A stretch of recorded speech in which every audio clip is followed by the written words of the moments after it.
Miq Prizmës, tema e sotme është dy parada në Tiranë dhe Shkodër.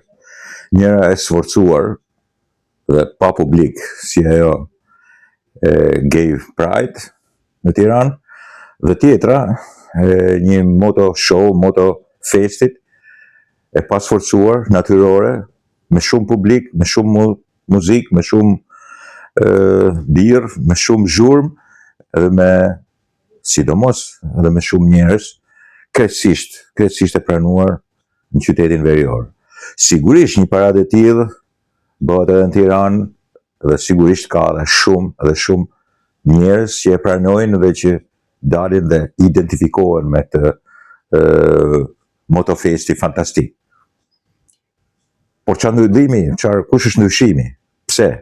Jemi një popull jo tolerant që nuk ka shoqëruar atë paradën e famshme të sponsorizuar dhe të organizuar nga OJQ, nga Bashkimi Evropian dhe organizata apo pa popull, apo me një paradë e cila sigurisht edhe organizohet vetë, ndoshta s'ka dhe fonde, dhe që sigurisht shoqërinë dhe popullin e ka mbrapa.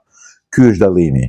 Jemi shoqëri retro, tentojmë mos të refuzojmë përparimin. Ku është problemi? Apo është problemi që të gjitha gjërat që sforcohen, që duan patjetër të hyjnë nuk e di, me subvencione, me një sforcim të jashtëzakonshëm, imponim të jashtëzakonshëm, jo vetëm që nuk pranohen nga shoqëria, por në një farë mënyrë e bëjnë shoqërinë pak edhe refraktare. E mora për shembull të dy paradat sepse ishin afër njëra tjetrës.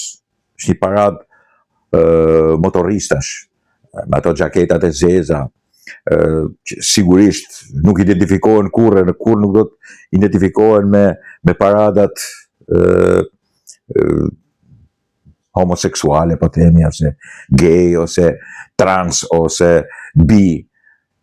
Dhe sigurisht është një paradë tjetër që marrin fonde të shumta, OJQ-t që organizojnë, që sigurisht aty ka në 90% njerëzve shumica nuk janë as shqiptar, dhe sigurisht që kanë jo vetëm fonde, po kanë edhe praktika, edhe fjalime, edhe imponime që vijnë nga jashtë dhe nuk janë nga brenda atë, që tentojnë ta bëjnë shoqërinë tonë globaliste, edhe pse ajo nuk ka nevojë të jetë. Ky është edhe problemi, dhe për këtë bërë edhe një shkrim.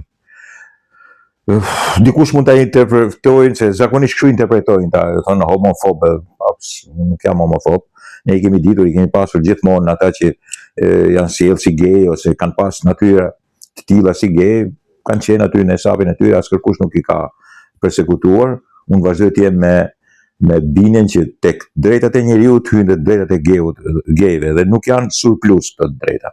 Nuk mund të bëhen ata herojt edhe shembulli i botës, se nuk mund të jetë e shprehur krenaria e tyre për të ulur devotshmërinë edhe njëkohësisht, si të them tash, naturalizimin, nuk e di se si ta shpjegoj, gjë normale, cila është ajo që nuk është gay. Nuk është arsyeshme që të vënë kontraste të tilla, duhet të jesh të matën dhe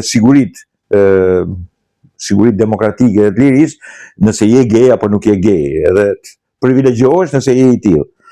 Tash, për këtë kam bërë edhe një shkrim i cili sigurisht do që ta tregoj realisht me mënyrë të qartë, të thjeshtë, se kush ishte kontrasti dhe pse është ky kontrast midis dy paradeve në Tiranë dhe Shkodër.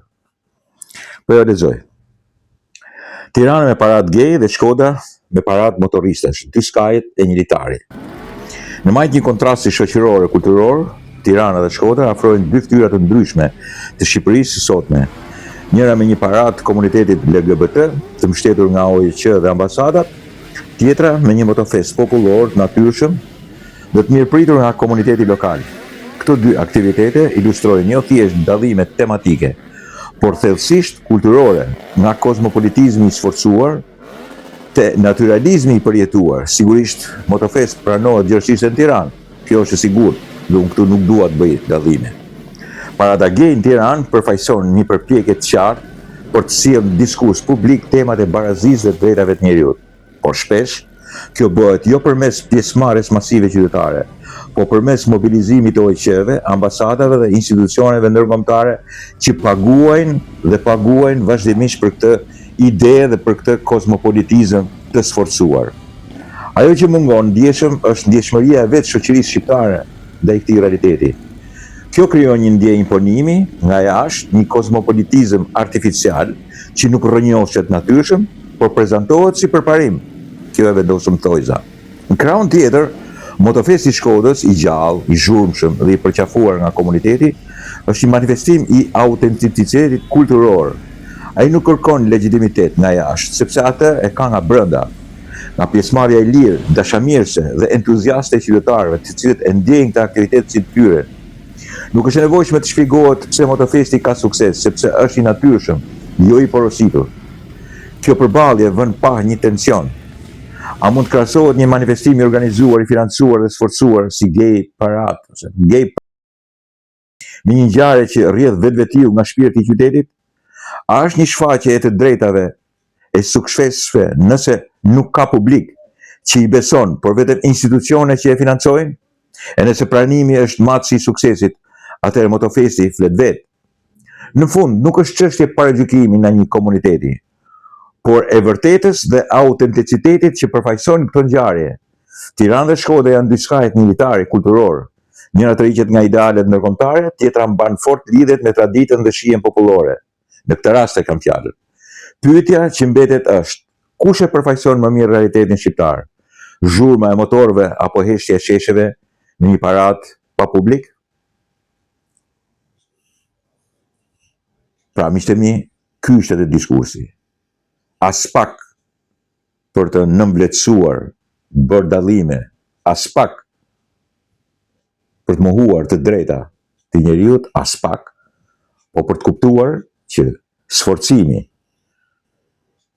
irracionaliteti, imponimi, absolutisht gjithmonë marrin në koshiencën e një shoqërie efektin e kundërt të asaj që duan kur bëhen pikërisht në mënyrë të tillë. Kështu që gjithmonë festa e motoristëve do të jetë e mirëpritur, ndërsa festat e Gay Pride gjithmonë do të jenë financuara, bosh me publik, jo nga turpi, po pse pikërisht nuk janë, nuk dalin, nuk përbëjnë thelbin, tematikën dhe interesat e shoqërisë shqiptare. Dakord, miqtë mi?